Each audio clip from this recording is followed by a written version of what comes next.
अहम खबर है, DGFIA राय ताहिर को ओहदे से हटा दिया गया है। विफाकी काबीना ने DGFIA को ओहदे से हटाने की बाकायदा तौर पर मंजूरी भी दे दी है। तो अहम खबर, बड़ी खबर, DGFIA राय ताहिर को उनके ओहदे से हटा दिया गया है, जबकि विफाकी काबीना ने DGFIA को ओहदे से हटाने की बाकायदा तौर पर मंजूरी भी दे दी है। जी हाँ, पंजाब हुकूमत बदलते ही तकर्रुर तबादले भी हो रहे हैं। DGFIA राय ताहिर को ओहदे से हटा दिया गया है। विफाकी काबीना की जानिब से ये मंजूरी दी गई है। विफाकी काबीना ने DGFIA को ओहदे से हटाने की मंजूरी दे दी है। इसके पीछे हिकमत अमली क्या है, विफाक की सतह पर यह तब्दीली क्यों की गई, इससे मुतालिक जैसे ही कोई खबर आएगी आप तक पहुँचाएंगे। अभी आपको अहम खबर से आगाह कर रहे हैं। DGFIA राय ताहिर को ओहदे से हटा दिया गया है। विफाकी काबीना ने DGFIA को ओहदे से हटाने की मंजूरी दे दी है।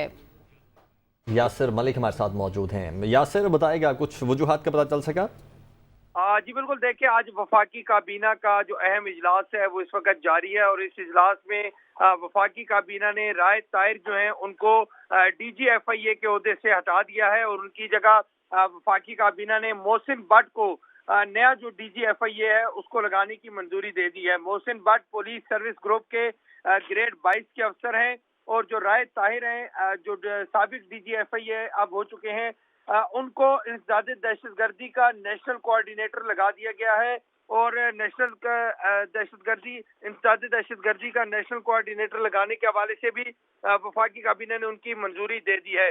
मोहसिन भट्ट जो है उनको वफाकी काबीना ने नया DGFIA लगाने की मंजूरी दे दी है। जी ठीक है यासिर, बहुत शुक्रिया आपका।